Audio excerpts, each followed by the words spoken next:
할렐루야. 수련회라고 그러잖아요. 수련회는 훈련하는 거죠. 다시 한번 하겠습니다. 할렐루야. 네. 오늘 의의 오심경에 관해서 저는 에베소서 6장을 본문을 택하려고 하다가 또 우리 담임 목사님께서 주일 낮에 그 본문으로 말씀하시기에 의의 오심경이 무엇일까 해서 로마서 3장을 택했습니다. 물론 의의 오심경을 설명하기 위해서는 로마서 3장만으로 되는 것이 아니고 성경 전체를 통해서 제가 오고 가면서 말씀을 때로는 지적하고 또 암송해내고 읽으면서 확인하면서 의의 오심경이 무엇인지, 그리고 의의 오심경을 가지라 라고 하는 제목으로 오늘 설교 제목을 정했는데, 정해진 시간 제가 50분 정도 이렇게 할애를 받아서 하게 될 것인데, 원래는 3시간 해야 되는 걸 50분으로 줄이니까 이렇게 건너뛰는 것이 많이 있을 거예요. 그럼에도 불구하고 여러분 성령의 음성으로 오늘 말씀이 여러분에게 이해되고 해석되고 은혜가 되고 능력이 되고 생명이 될 수 있기를 바랍니다. 말씀 듣다 가슴이 뜨거워지고 단순한 이론적인 의가 아니고 그 의의 역사가 여러분 가슴 속에서 구체적으로 능력으로 생명으로 나타날 수 있기를 바랍니다. 자, 의, 창세기 15장 6절에 보면 아브라함이 여호와를 믿으니 여호와께서 이를 그의 의로 여기시고 라고 하는 거예요. 아브라함이 그가 무슨 좋은 일을 해서 그가 의인이 된 것이 아니란 말이에요. 믿음의 조상이 될 수 있었던 것은 다른 것이 아니고 그가 여호와를 믿는 믿음이 있었다라고 하는 거죠. 우리가 의인이 되어야 천국의 주인공이 될 수 있고 영생을 소유할 수 있고 구원을 얻을 수 있어요. 의인만이 천국의 주인으로 설 수 있고 천국 백성이 될 수 있다라고 하는 것이죠. 자, 그래서 오늘 전신갑주가 6가지 항목이 있지만 준비할 것이 사실은 오늘 전하는 의의 오심경이 가장 핵심이고, 의의 오심경이 준비가 되지 않으면 진리의 허리띠도, 구원의 투구도, 평안의 복음의 신도, 성령의 검도, 그 밖에 다른 모든 것들이 아무 의미가 없다는 거예요. 그런 의미에서 오늘 의의 오심경이 여러분에게 생명으로 능력으로 잘 확인되고 정리가 될 수 있었으면 좋겠습니다. 여기에서 의라, 의가 뭔지 정리를 잠깐 해봐야 되는데요, 이것은 하나님의 의를 얘기해요. 의는 영어로 righteousness라고 그러는데 이 단어는 히브리어로 체다케, 그리고 헬라어로 디카이오시네라고 하는데, 우리가 사용하는 이 용어는 우리 기독교에서는 법정 용어로 사용되던 것을 우리 기독교에서 채용하여 사용하는 이란 용어로 자리를 잡게 됐어요.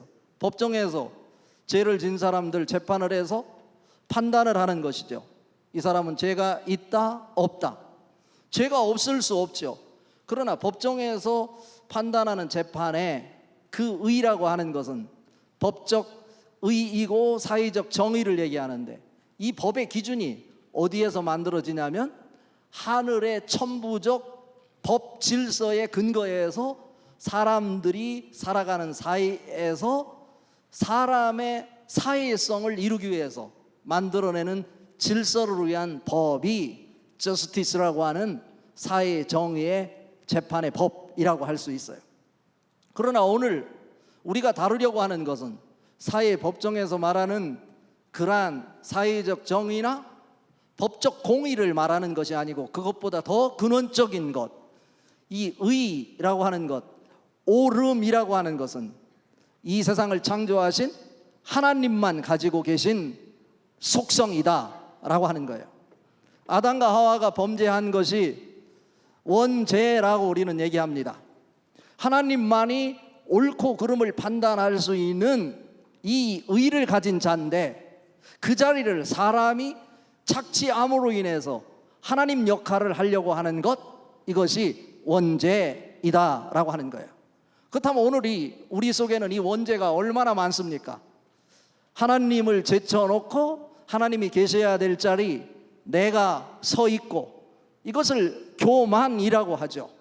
그리고 하나님이 계셔야 될 자리, 하나님이 아닌 다른 대체물로 바꾸는 것, 하나님이 계셔야 될 자리, 내 자녀가 있고 물질이 있고 내 취미가 있고 명예가 있고, 이것을 가리켜서 우리는 우상 숭배다라고 말해요. 골로새서 3장 5절에 보면 탐심은 곧 우상 숭배니라 라고 말하고 있어요.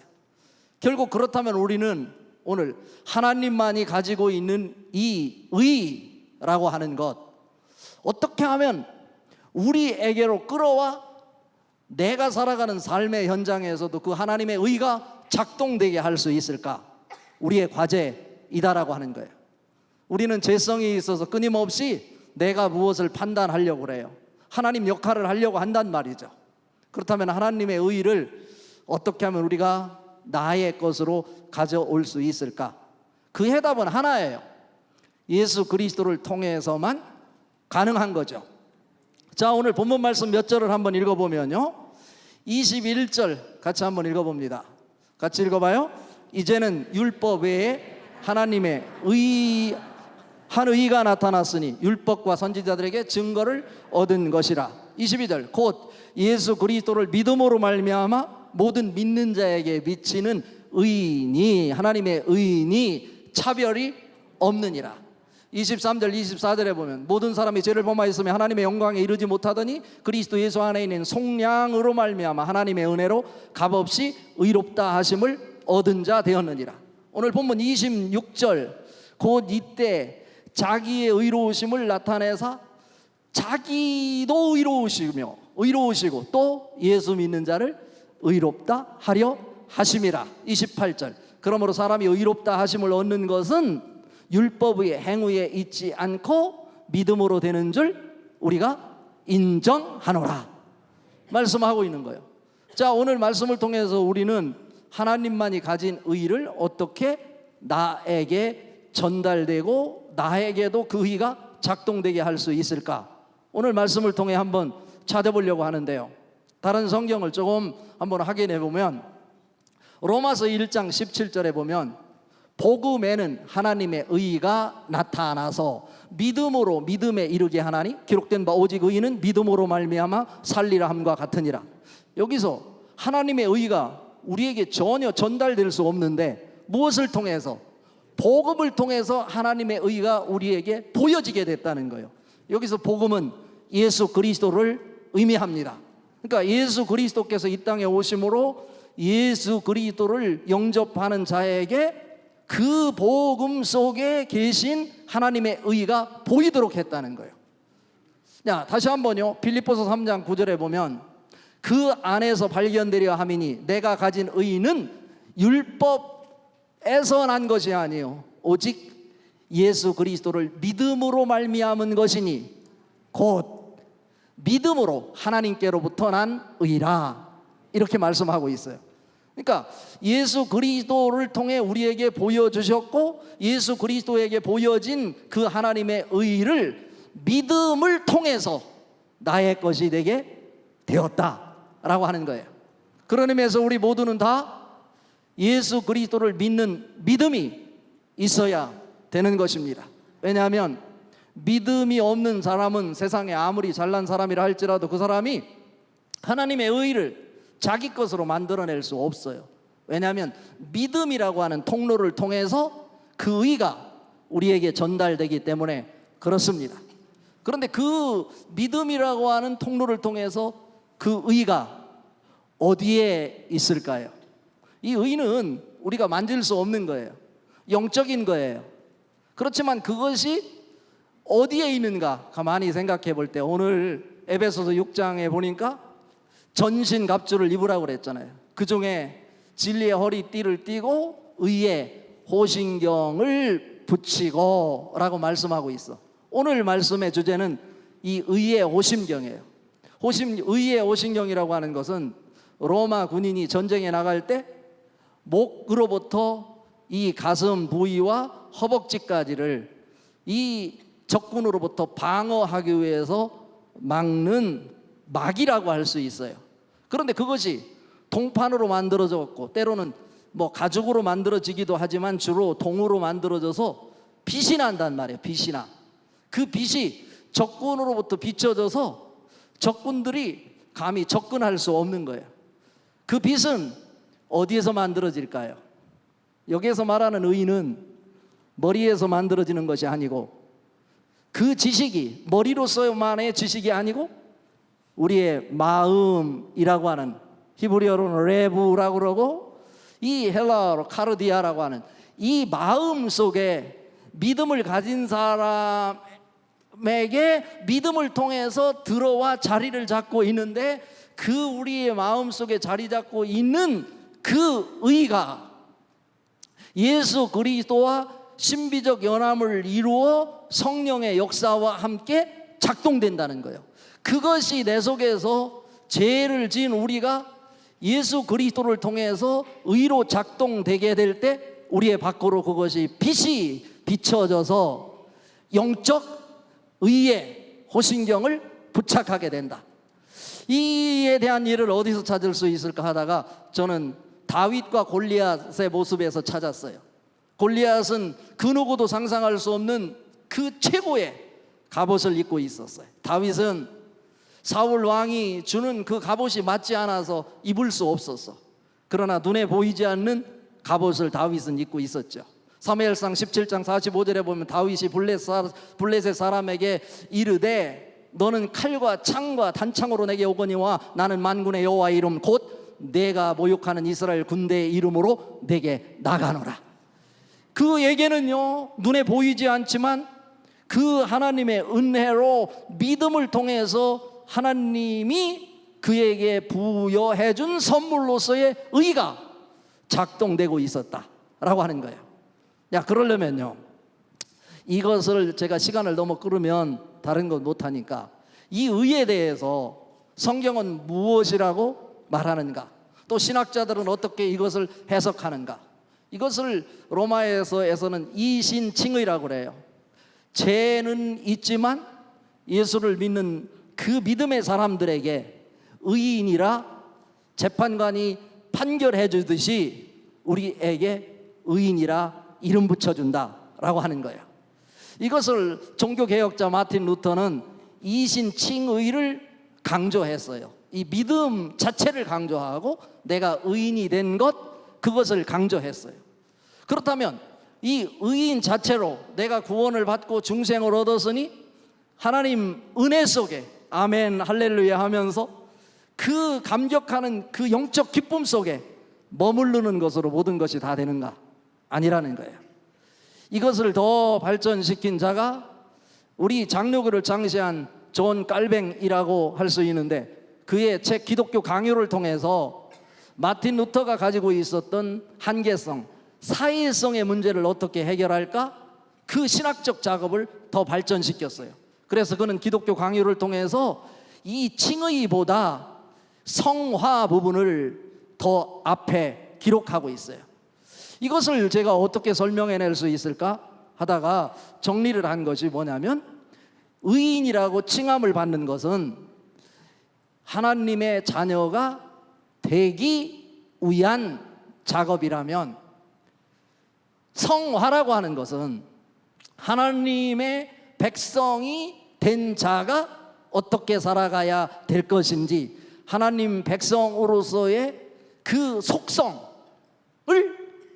말하는 부분이다 라고 말할 수 있어요. 우리 이 신학자 중에서요, 미국의 풀러 신학교의 김세윤 박사 같은 경우는 이것을 둘의 관계적 이것으로 풀어요. 서로 따로따로 떨어져 있는 것이 아니라 이 칭의와 의라고 이름 붙여지는 칭의와 성화가 함께 어우러져서 성령과 그리스도의 역사를 통해서 서로 교제를 한다. 그 교제 속에 그것이 행복한 교환 관계를 이루었다. 이것을 우리 신학에서는 뭐라고 표현하냐면 이중전가라고 표현을 해요. 그러니까 이중전가라고 하는 것은 뭐냐면, 우리 속에 다 죄가 있는데 이 죄 문제를 해결하지 못하면 우리는 천국의 주인공이 될 수 없어요. 그런데 예수를 믿는 사람에게 우리 속에 있는 죄를 다 예수님에게 전달했다는 거예요. 그리고 예수님에게 나타난 하나님의 의를 우리 속에 있는 죄를 다 빼내시고 그곳에 집어넣어 주셨다. 이것을 행복한 교환이다, 해피 익스체인지라고 하는 거예요. 여러분은 이미 예수 그리스도를 믿는 믿음으로 인해서 여러분이 죄가 있지만 죄를 다 예수님께서 담당하시고 죄를 여러분 예수님이 짊어지셨어요. 그리고 우리에게 다시 하나님의 의가 복음을 통해서 예수님에게 나타나셨는데 그것을 우리 속에 집어넣어 주신 거예요. 우리는 육체를 가졌기에 살아가는 삶 속에 또 죄를 져요. 그러나 우리 속에 계신 그 예수 그리스도의 의가 죄를 질 때마다 다시 그 죄를 덮어주고 그래서 의인이라 칭해주는 거예요. 그렇다면 이런 과정이 교환 관계 속에서 부부가 비밀을 공유하듯이 예수 그리스도와 신비적 연합관계를 이룬 우리들은 죄와 의를 함께 공유하는 거예요. 우리 속에 불가피하게 육신적 탐욕감에 나타나는 이런 죄들 있을 때마다 뭐를 통해서? 회개를 통해서 그 예수님께서 의로 덮어주시는 거예요. 그래서 우리가 죄가 있지만 의인으로 칭함을 받게 되고 그 의인으로 칭함을 받는 거로 끝나지 않고 우리가 살아가는 삶의 현장에서 무엇을? 그 의인으로서 내가 품은 의가 사회 속에 어떻게 나타나야 될지 그것을 보이며 하나님에게 속한 사람으로서의 삶을 보여주며 살아야 된다. 그러니까 이 의라고 칭함을 받는 것과 우리의 삶 속에서 거룩한 삶을 살아가는 것은 별개의 것이 아니다. 이것은 서로 관계 속에 우리가 의인이라고 칭함을 받는 목적이 성화에 있다, 하나님 영광을 돌리는 데 있다 라고 하는 것입니다. 오늘도 단순히 믿음을 통해서 예수 그리스도의 의가 여러분에게 전달되어 여러분 속에 의가 생명으로 능력으로 작동되되 교회 안에서만 이것이 활발하게 움직이는 것이 아니고 예배를 마치고 집에 돌아가서 여러분의 일상의 삶 속에서도 의가 밖으로 뿜어져 나가 생명력으로 세상 사람들에게 보여지고 하나님 앞에 공표될 수 있기를 바랍니다. 이것을 연결을 잘 해내야 우리는 거룩한 삶 살아낼 수 있다고 보는 거예요. 이사야 53장 6절에 보면 우리는 다 양 같아서 그릇 행하여 각기 제 길로 갔거늘 여호와께서는 우리 모두의 죄를 그에게 담당시키셨느니라 라고 말씀하고 있고, 로마서 4장 25절에 보면 예수는 우리가 범죄한 것 때문에 내어줌이 되고 또한 우리를 의롭다 하시기 위해서 살아나셨느니라 말씀하고 있어요. 여러분에게는 끊임없이 뭐가 있어야 되냐면 예수 그리스도의 십자가 사건이 있어야 되고 또 부활의 사건이 내 속에서 있어야 돼요. 그렇다면 저는 의의 흉배라고 할 때 우리 가슴을 적군으로부터 막아주는 그 방패 마귀가 무엇을 보호하기 위한 건가? 우리 속에 있는 여러 가지 장기가 있지만 그 중에 저는 세 가지를 떠올려 봤어요. 대표적인 것. 그것이 뭐냐면 여러분이 한번 찾아봐요. 여러분 장기 중에 첫 번째 대표적인 것이 심장이에요. 심장. 또 하나가 있다면 폐예요. 폐. 그리고 또 하나가 있다면 신장이에요. 신장. 또 여러분 또 건강에 좋지 않은 부분이 있으면 그것을 여러분이 거론해도 돼요. 오늘 말씀을 듣는 중에 의의 호심경이 여러분에게 부착될 때 여러분 영적인 의도 살아나 심장이 제대로 작동되고 신장이 제 역할을 감당하고 그리고 또 폐도 제 역할을 감당할 수 있는 이런 하나님의 능력이 예수 그리스도를 통해 성령을 통해 여러분에게 나타날 수 있기를 바랍니다. 그렇다면 이 세 가지가 무슨 기능을 하느냐? 첫 번째 폐 한번 생각해 봐요. 폐는요 밖에 있는 공기를 흡입하는 역할을 해요. 그 공기가 우리의 몸속으로 들어올 때 신진대사를 원활하게 하고 그 신진대사를 원활하게 하는 가운데 우리 속에 나타나는 이산화탄소가 발생되는데 이산화탄소를 밖으로 배출해내는 역할을 해요. 그렇다면 이것을 영적으로 의의 호심경이라고 할 때 이 폐의 역할을 뭐라고 그럴까? 저는 이것을 영적 소통, 하나님과 영적 소통, 이것은 기도다 이렇게 제가 이름을 붙여봤어요. 우리 종교로서의 가치를 가지려면 무한한 하나님과 유한한 인간이 어떻게 하나가 될 수 있는지를 말해야만 종교로서 가치를 가져요. 그러니까 우리 기독교도 마찬가지예요. 내가 아무리 실력이 있고 봉사를 많이 하고 유명 인사를 할지라도 유한한 우리 인간이 하나님과 연결해내는 연결고리를 말하지 못하면 그 사람은 종교로서 기독교로서의 가치를 가질 수 없는 거예요. 그렇다면 어떻게 하면 우리의 관심은 유한한 우리 인간이 무한하신 하나님과 이런 연결고리를 만들어낼 수 있을까? 이것을 만들어내야만 기독교로서 의미를 갖고 가치를 갖는다라고 하는 거죠. 그러려면 우리는, 왜냐하면 처음에 하나님께서 사람을 만드실 때 창세기 2장 7절에 보면 여호와께서 땅의 흙으로 사람을 지으시고 생기를 그 코에 부어 넣으시니 사람이 생명이 된지라 그랬어요. 영적 존재로 만들었다는 거예요. 결국 우리는 육체를 입었지만 영적 존재로 서 있을 때 비로소 하나님과 영적 소통을 하게 되고 하나님과 나가 하나가 될 수 있다라고 하는 거죠. 이것은 기도를 통해서 가능한 거예요. 그런데 하나님과 우리가 하나가 되기 위해서는 죄의 문제를 해결해야 돼요. 죄가 있는 한 유한한 육체를 가진 우리가 무한하신 하나님과 하나가 될 수 없는 거예요.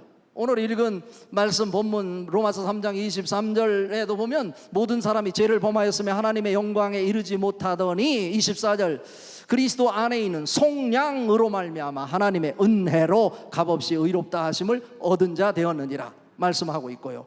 우리 인간의 속성이 세 가지로 구성되어 있다고 성경은 가르쳐요.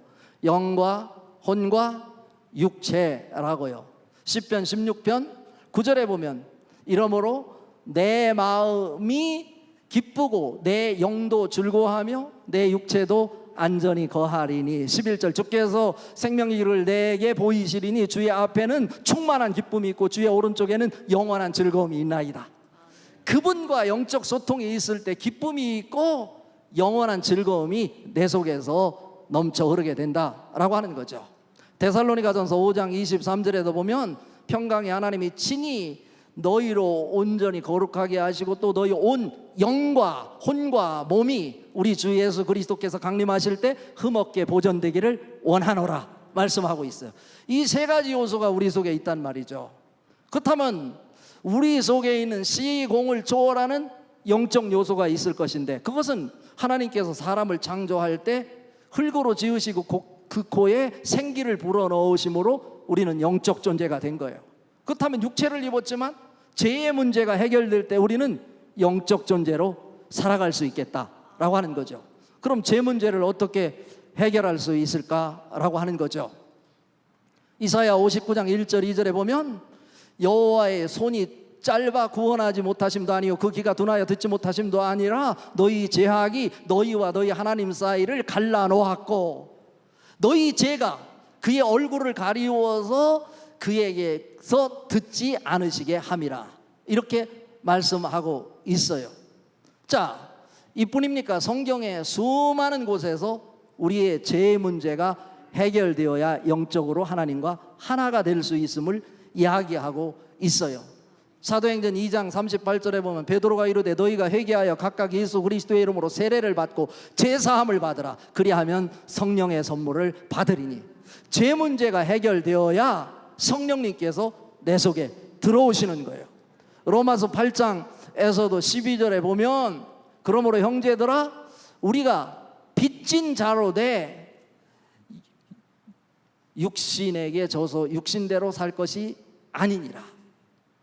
너희가 육신대로 살면 반드시 죽을 것이로되 영으로 몸의 행실을 죽이면 살리니 무릇 하나님의 영으로 인도함을 받는 사람은 곧 하나님의 아들이라 말씀하고 있는 거예요.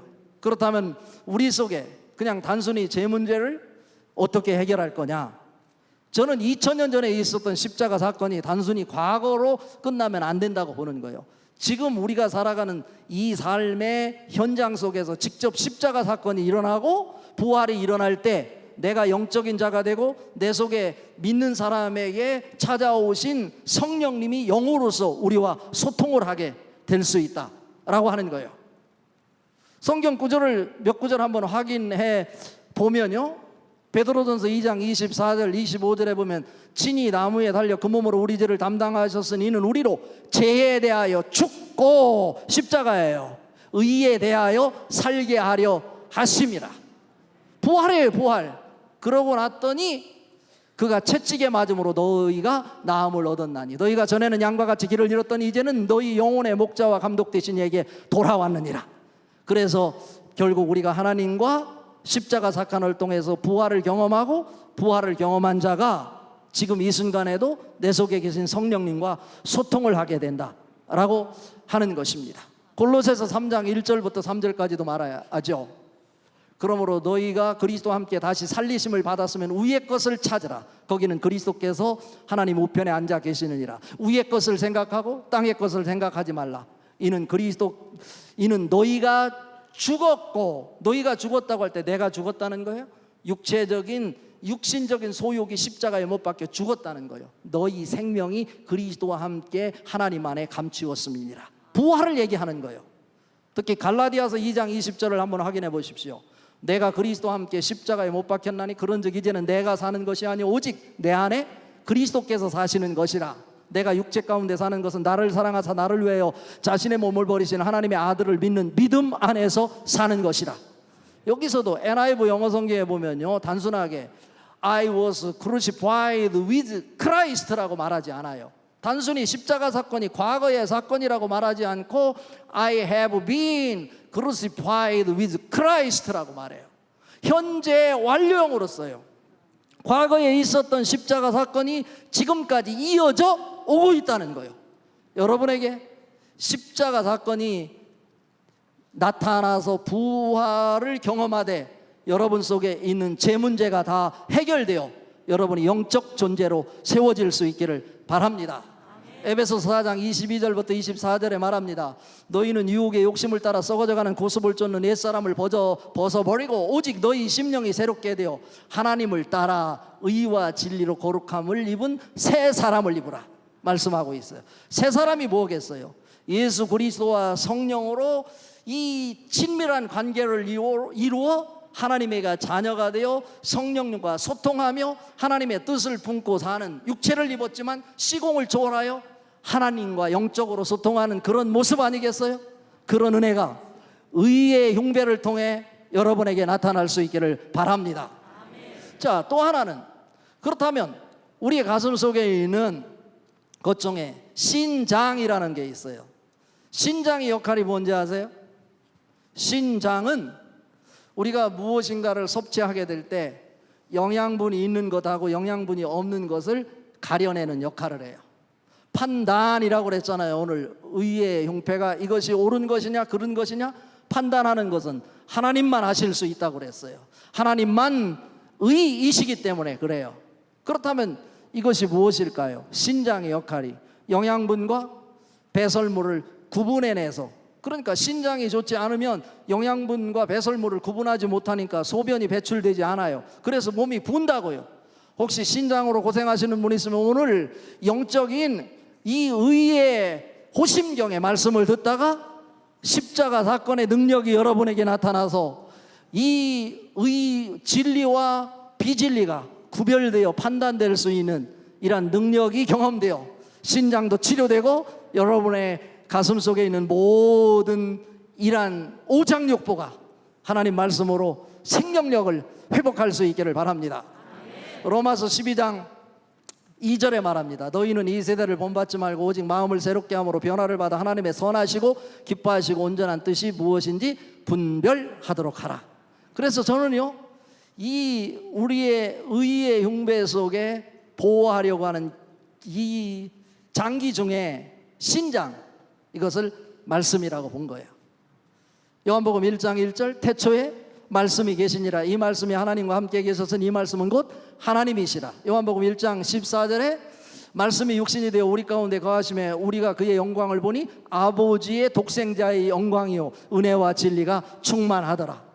그러니까 예수님을 지칭할 때 우리는 말씀으로 오신 하나님이라고 그래요. 그러니까 예수를 믿는 사람에게 성령님이 우리에게 들어오셔요. 그런데 성령님이 들어오시는데 그냥 성령님만 들어오시는 것이 아니라 말씀과 함께 우리 속에 들어오신단 말이에요. 내가 의의 오심경을 가지라고 하는 것은 다른 것이 아니라 너가 예수 그리스도를 믿음으로 인해서 의인이 됐다 칭함을 받았으면 단순히 그것을 내 마음에만 품지 말고 너의 속의 삶의 기준이 하나님의 말씀이 되게 하라는 거예요. 하나님의 선하시고 기뻐하시고 온전한 뜻이 무엇인지 우리가 어떻게 알아요? 그것은 하나님 말씀만이 기준이 된다라고 하는 거예요.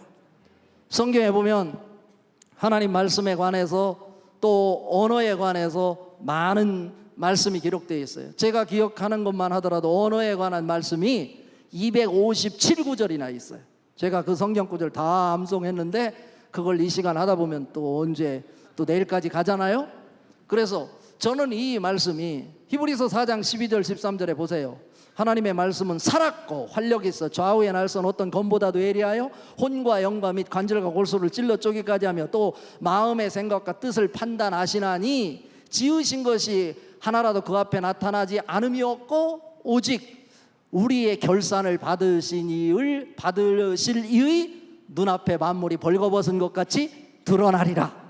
디모데후서 3장 16절 17절 모든 성경은 하나님의 감동으로 된 것으로 교훈과 책망과 바르게 함과 의로 교육하기에 유익하니 이는 하나님의 사람으로 온전하게 하며 또한 선한 일을 행할 능력을 갖추게 하려 함이라 말씀하고 있어요.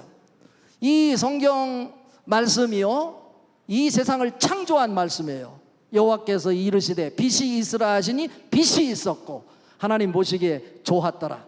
그런데 저는 무엇을 발견했냐면요, 하나님 말씀이 창조력이 있고 견인력이 있고 치료하는 능력이 있다는 거예요.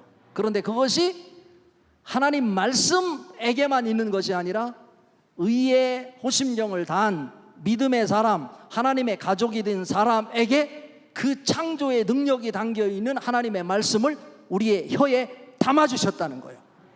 이게 놀라운 것 아닙니까? 사무엘하 23장 2절에 보면 여호와 영이 나를 통하여 말씀하시며 그의 말씀이 내 혀에 있도다 라고 말씀했어요. 그러니까 여러분의 혀에 하나님께서 살아있는 창조의 말씀, 견인해내는 말씀, 치유하는 말씀을 주셨어요. 잠언 12장 18절에 보면 칼로 찌른과 같이 함부로 말하는 자가 있거니와 지혜로운 입술의 혀는 양약 같으니라. 잠언 16장 24절에 보면 선한 말은 꿀송이 같고 마음에 달아서 뼈에 양약이 되느니라. 치료하는 말이 된대요. 이뿐인가요? 잠언 18장 20절 21절에 보면 사람은 그 입에서 나오는 열매로 배부르게 되나니 곧 그 입술에서 나는 것으로 만족하게 되느니라. 죽고 사는 것이 혀의 권세에 달렸나니 혀를 쓰기 좋아하는 자는 혀의 열매를 먹으리라 말씀하고 있어요. 이거 성경에 수없이 많은데요, 저는 그 하나님 말씀이 단순한 하나님 말씀으로 끝나지 않고 우리에게 그 말씀을 주어서 우리가 삶의 현장에서 그 말씀의 능력을 드러내며 살 수 있겠다라고 하는 거예요. 새 성경 구절을 여러분에게 제시하겠습니다. 에레미야 1장 9절, 에레미야 5장 14절, 데살로니가전서 2장 13절 들어보십시오. 여호와께서 그 손을 내 입에 대시며 이르시되 보라 내가 내 말을 내 입에 두었노라. 하나님이 하나님 말씀을 우리 입에 두셨대요. 에레미야 5장 14절에 그러므로 만군의 여호와께서 하나님 여호와께서 이와 같이 말씀하시느니라. 볼지어다 내가 이 말을 하였은즉 내 입에 있는 나의 말로 불이 되게 하고 이 백성으로 나무가 되게 하여 그들을 불사르리라 말씀하고 있어. 그 말씀이 죄악을 살려내고 세상을 변화시키는 능력의 말씀으로 우리에게 주셨다는 거예요. 데살로니가전서 2장 13절에 보면 이러므로 우리가 하나님께 끊임없이 감사하면 너희가 우리에게 들은 바 하나님의 말씀을 받을 때 사람의 말로 받지 아니하고 하나님의 말씀으로 받음이니 진실로 그러하도다. 이 말씀이 또한 너희 믿는 자 속에서 역사하느니라. 그런데 왜 우리는 모이기만 하면 주일날 하나님 말씀을 들었는데 식당에 가서 밥을 먹을 때 은혜 받은 하나님의 말씀을 얘기하지 않고 그 말씀은 창조력이 있고 견인력이 있고 치유의 능력이 있는데 축복의 말을 하지 않고 저주의 말을 하고 자기 자랑만 하고 자식 자랑하고 자기 집안 자랑하고 그것 하지 말라고 지금 마스크 채웠잖아요, 하나님이. 정말이에요. 저는 이것을 묵상하다 하나님의 영감을 깨달았는데, 그런데 유난히 뭐만 마스크 안 해도 된다? 말씀 전하는 설교자, 목사님은 마스크를 하지 않아도 된다. 그러니까 뭐예요? 너가 세상 사람들과 가치기를 두지 않고 그저 내가 하나님의 사람인지, 내가 말씀이 기준이 되어 사는 사람인지 그렇지 않은지 구분 없이 세상 사람들과 더불어 그냥 세상의 가치를 가지고 살아가던 사람들, 이제는 거리를 두고 너가 하나님 말씀이 중심이 되어 하나님 말씀이 기준이 되어 산다고 하는 것을 세상 사람들에게 보여주라 라고 하는 거예요. 그리고 교회에 와서는 너가 하고 싶은 말 많이 있지만, 너가 알고 경험한 것이 많이 있지만 입 닫고 어떻게 하라는 거예요? 강단에서 선포되는 하나님 말씀에 귀를 기울이고 공예배를 살려내라, 이런 말씀인 거예요. 정부에서 공예배가 뭔지를 몰라서 새벽 기도회를 포함하고 금요 철야 예배를 포함했겠어요? 아니에요. 하나님께서 예배를 소홀히 하는 우리 아들을 향해서 공예배뿐 아니라 새벽 예배도 살려내고 금요 저녁 예배도 살려내요, 예배하는 자가 되라 말씀하고 계시는 거예요. 아버지께 참되게 예배하는 자들은 영과 진리로 예배할 때가 오나니 곧 이때라. 아버지께서는 자기에게 이렇게 예배하는 자들을 찾으시느니라. 하나님은 영이시니 예배하는 자가 영과 진리로 예배할지니라.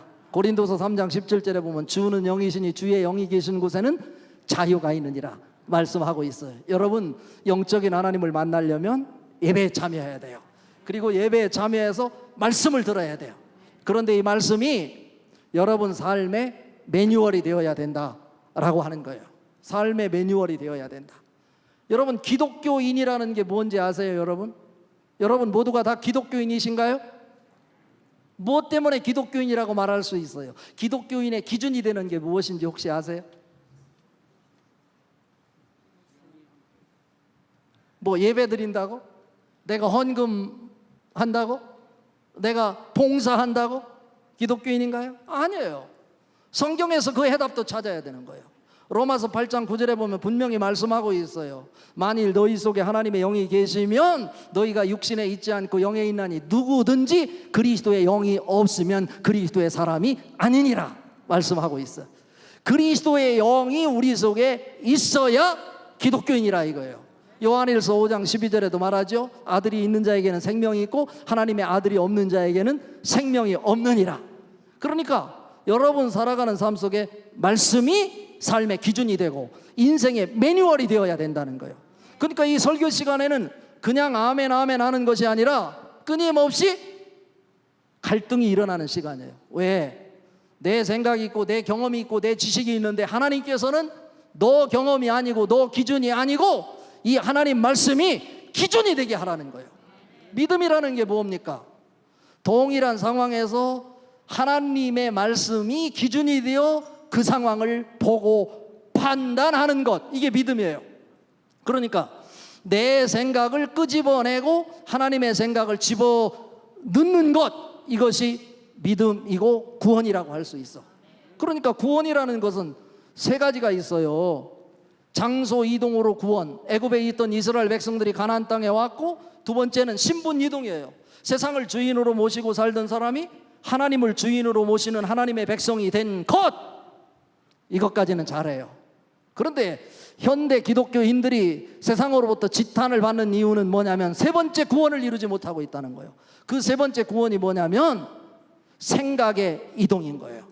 그러니까 끊임없이 하나님의 말씀이 전달될 때 내가 가지고 있던 생각을 고집할 것인지 아니면 내 생각을 포기하고 하나님 말씀을 수용할 것인지 그것을 결정해야 돼요. 여러분은 하나님의 사람이기에 하나님 말씀이 삶의 기준이 되어야 돼요. 광야에 살던 이스라엘 백성들을 향해서 신명기 8장 3절, 마태복음 4장 4절, 누가복음 4장 4절에서 말합니다. 너를 낮추시고 너를 줄이게 하시며 또 너도 알지 못하고 내 조상도 알지 못하던 만나를 내게 먹이신 것은 사람이 떡으로만 사는 것이 아니요 여호와의 입에서 나오는 말씀으로 사는 줄을 내가 알게 하려 함이라.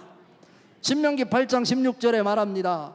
내 조상도 알지 못하던 만나를 광야에서 내게 먹이셨나니 이는 다 너를 낮추시고 너를 시험하사 마침내 내게 복을 주려 하심이었느니라. 하나님 말씀 붙잡는 자에게 하늘의 복이 임한다, 이런 말씀입니다. 여러분, 세상의 가치를 가지고 뽐내지 마십시오.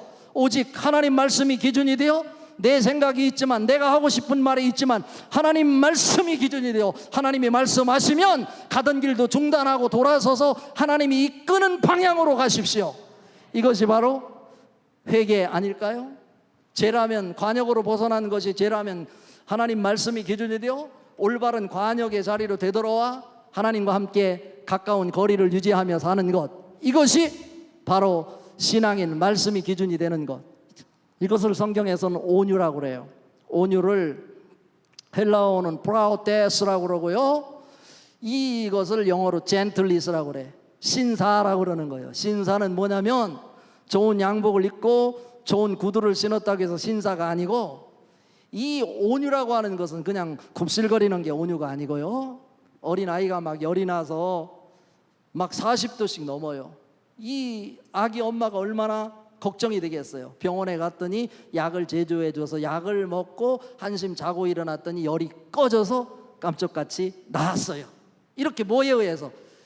약에 의해서 길들여 조정되는 상태를 프라우테스라고 해요, 헬라어로. 이게 온유라는 거예요. 마태복음 11장 29절에 맞아라. 나는 마음이 온유하고 겸손하니 나의 멍에를 메고 내게 배우라. 그리하면 너희 마음이 쉼을 얻으리니. 사나웠던 개들이 조련사에게 붙들려 3개월 동안 훈련만 하고 나면 온유하게 조련사의 말에 따라 순종하는 개로 바뀌어진 상태를 온유라고 하는 거예요. 여러분, 하나님의 사람이라면 다른 것에 의해 길들여지는 것이 아니라 하나님 말씀에 의해 길들여져 하나님 말씀이 삶의 중심이 되고 가치가 되어 그 말씀이 인생의 매뉴얼로 살아가는 사람, 그 사람이 신장의 온유의 방패를 부착하고 사는 사람이다 라고 하는 거예요. 채 에스더라고 하는 사모님이 성경을 먹이는 엄마, 이것이 2006년에 규장각에서 나왔어요. 지금부터 벌써 14년이 지난 건데, 그때 당시에 이 사모님이 아이가 셋이 있었는데 큰 아이가 진석이었고 두 번째 아이가 은석이었고 세 번째 딸 아이가 진수였어요. 큰 아들이 6살, 둘째 아들이 3살, 막내 딸이 1살이었어요.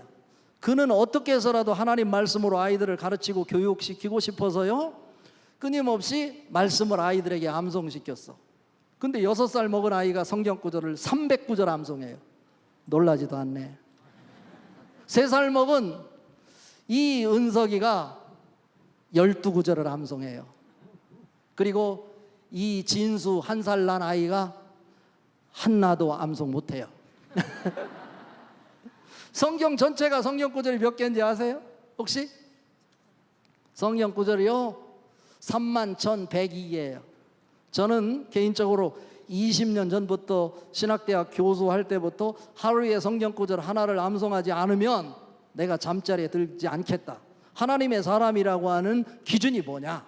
그것은 떡으로만 사는 자가 아니고 말씀으로 사는 자다 라고 하는 것을 지금까지 지켜왔어요. 그러니까 31,102절 중에 저는 3,000구절 이상 암송하고 있고, 필요에 따라서 적절하게 성령님께서 그때그때 필요한 말씀을 저에게 떠올려 주시고 그 말씀이 선포될 때 그 말씀이 능력이 되고 창조력이 나타나고 견인력이 되고 치유하는 역사까지 만들어진다라고 하는 것입니다.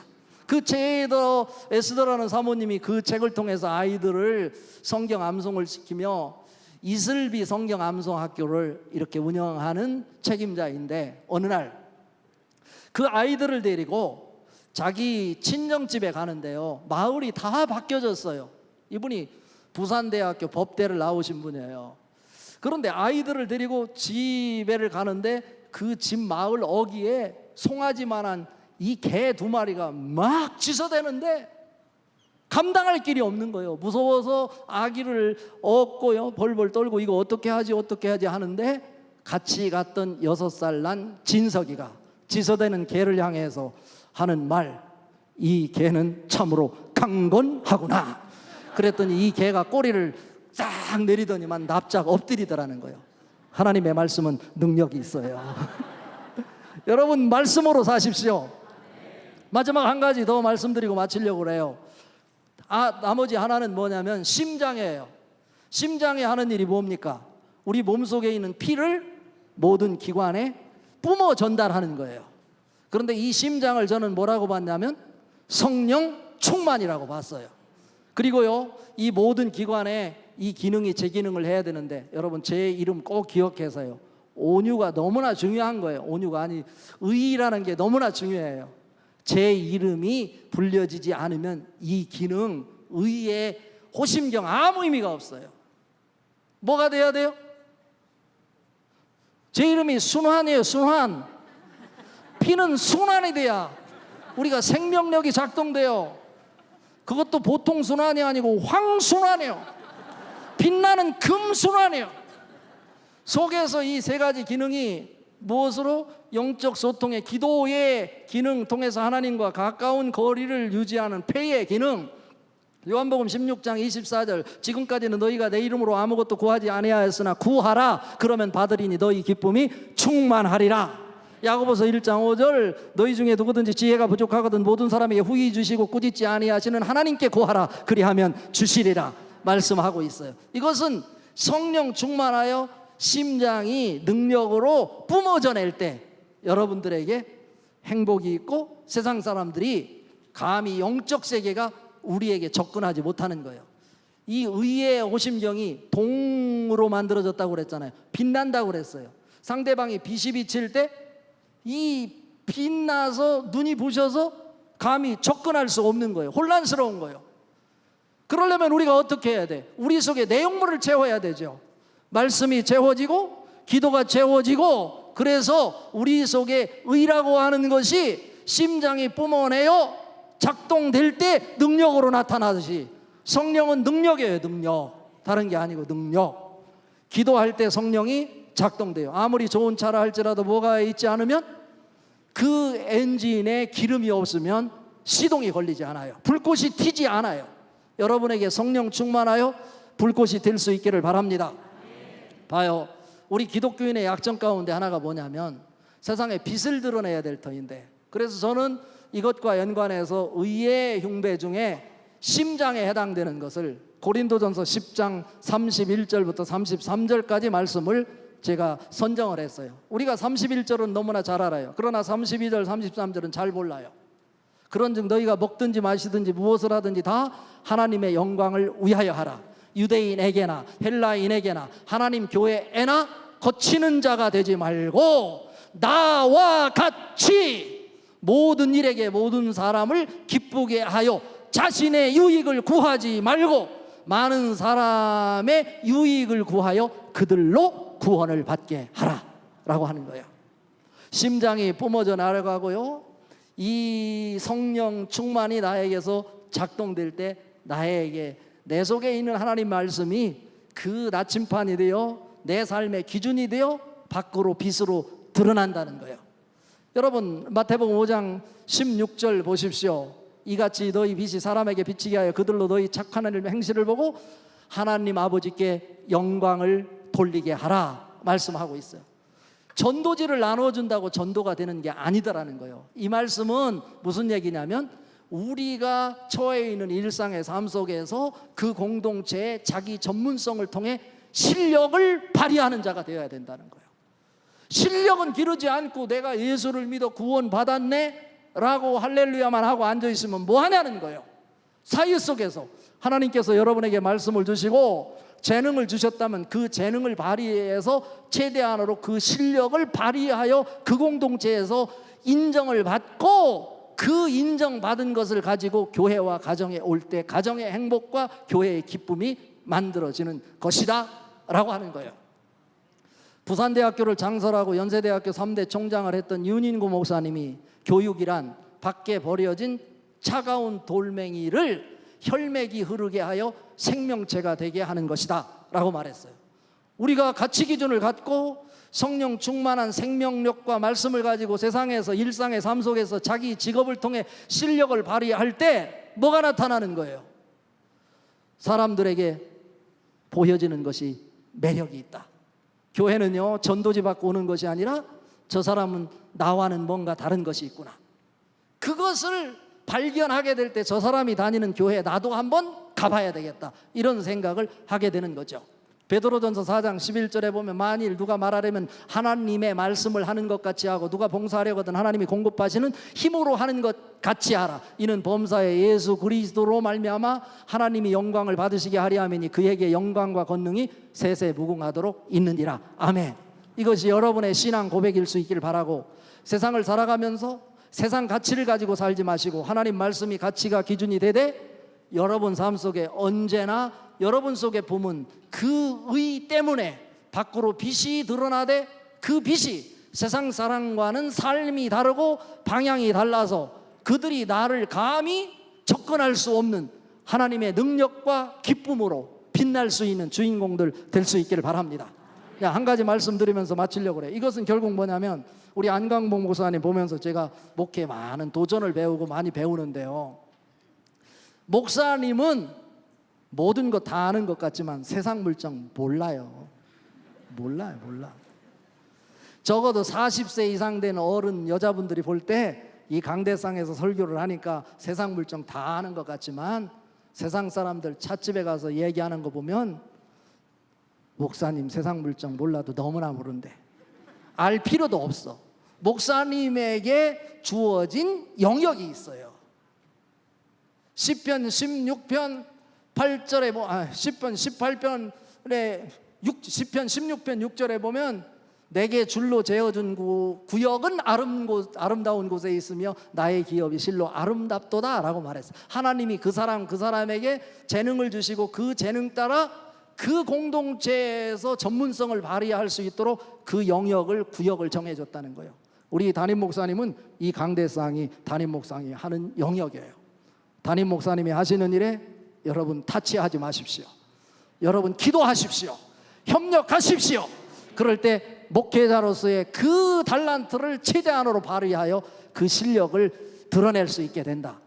가정주부는 가정주부로서, 직장인은 직장인으로서 내가 하나님의 택함을 받아 그곳에 보냄을 받았다, 이런 의식을 가지고 살아야 된다. 그럴 때 그것이 하나님의 영광이 되고 기쁨이 되고 세상 사람들에게 매력이 되어 이 동판이 빛나서 세상 사람들이 감히 접근하게 하지 못하도록 만들어 하나님의 영광이 나타나는 것처럼 여러분에게 그 직업의 전문성을 통해 일상의 삶에서 매력을 뿜어낼 수 있어야 된다.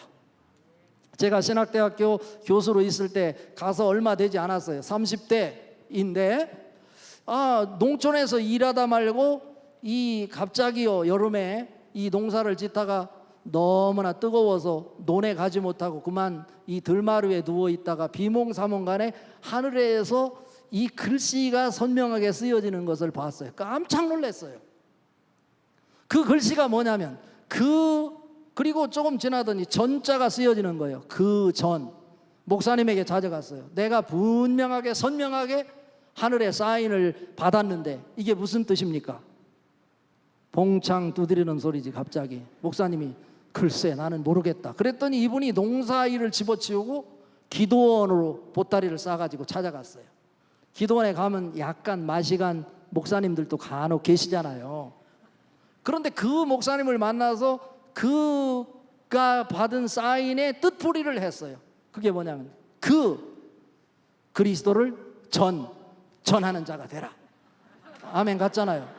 그래서요 그가 농사일을 정리하고 우리 신학대학교에 입학했어. 그런데 들어와서 첫째 학기 구약통독 F, 1학년 2학기 때 구약통독 2F, 2학년 1학기 때 신약통독 F 다 필수예요. 2학년 2학기 때 헬라어 F, 3학년 1학기 때 히브리어 F. 이해가 되지 않는 거예요. 하나님이 사인까지 줘서 그리스도를 전하는 자가 되라고 해서 이 신학교에 왔는데 왜 필수 과목을 다 F냐 이거예요. 도저히 이해가 되지 않는다고 학생 처장이 저에게 상담을 왔어요. 그래서 제가 잘못 해석했다 하고 다시 해석해 줬어요. 여러분 캐나다 가면 미국 가면 나이아가라 폭포 있잖아요. 거기에 가보니까 정말 실감 나더라고요. 제가 갔을 때 웰컴 투 나이아가라 워터폴이라고 나이아가라 폭포에 오신 것을 환영합니다 라고 흰색 글씨로 이 소형 비행기가 딱 쓰고 가는데 30분 동안 그 글씨가 선명하게 없어지지 않더라고. 그때 그것을 보면서 이 친구가 이야기한 보았다는 그 사인을 다시 한번 떠올렸어요.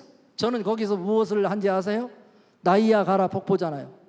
조금 전에 제가 말씀하면서 우리 삶의 기준 매뉴얼은 뭐가 돼야 된다고 그랬어? 하나님 말씀이 된다고 했어. 말씀은 창조력이 있고 견인력이 있고 치유력이 있다고 그랬어요. 그래서 그곳에 가서 제가 선포했어요. 뭐라고? 나이야 가라, 나이야 가라. 100번 선포했어요. 한 번 선포하는데 1년씩 젊어진다 라는 말이 있어요. 남들이 미쳤다고 하든 말든 저는요, 나이야 가라, 나이야 가라 하고 외쳤더니 사람들이 무슨 사람이요 하고 저를 쳐다보는지, 저는 전혀 구애받지 않고 내 혀에 하나님이 주신 말씀이 창조력이 있고 치유력이 있고 그대로 될 걸 믿고 선포했어요. 그 친구에게 제가 뭐라고 해석해 준지 아세요? 그 일에 전념하는 자가 되라. 그래서 자퇴 처리하고 집으로 돌려보냈어요. 그런데 지금까지도 그 친구가 감사하다고 추석 때가 되면 쌀 2가마니씩 저에게 보내온다는 거예요. 그러니까 우리는 잘 알아야 돼요. 하나님이 나에게 주신 재능이 무엇인지. 내 가슴이 뜨거우면 다 신학교 가서 목사 되는 것이 아니고 자기에게 정해준 그 직업에 충실하여 그 일에 전념함으로 그곳에서 실력을 발휘하고 하나님의 영광을 드러내는 사람 될 때 바로 우리에게 하나님께서 의인이라 칭해주고 의인이라 칭함받은 사람이 우리의 삶 속에서 거룩함으로 하나님 된 백성으로 세워져 가는 것. 이 두 개는 뗄래 뗄 수 없는 연합관계인데 성령 충만하여 의의 호심경이 여러분 삶 속에 찬란하게 하늘의 별처럼 빛날 수 있기를 주님의 이름으로 축복합니다. 기도하시겠습니다. 하나님 아버지 감사합니다. 오늘 귀한 시간 우리 상당교회 성도님들과 하나님 말씀을 나누었습니다. 의의 호심경에 관한 말씀을 나누었습니다. 우리의 영적 싸움을 위해서 반드시 우리가 준비해야 될 의의 호심경인데 우리 가슴 속에 의의 호심경이 영적으로 잘 작동되고 있는지 확인하게 하여 주시옵소서. 하나님과 영적 소통이 있게 하시고 말씀이 삶의 기준이 되게 하고 일상의 삶 속에서 직업의 전문성을 가지고 실력을 발휘하여 하나님 영광을 드러내며 살 수 있는 하나님의 백성들 되게 하여 주시옵소서. 우리 안강복 목사님을 축복하여 주시옵소서. 상당교회 담임 목사로 세워주셨사오니 모세에게 들려주었던 영적 지팡이를 들려주시고 성도들을 선한 길로 의로운 길로 축복의 길로 이끌어내기에 조금도 부족함이 없도록 도와주시고 상당교회를 통해 청주가 빛나게 하여 주시옵소서. 상당교회 때문에 청주가 행복할 수 있도록 축복하여 주시옵소서. 감사하옵고 예수님의 이름으로 기도합니다. 아멘.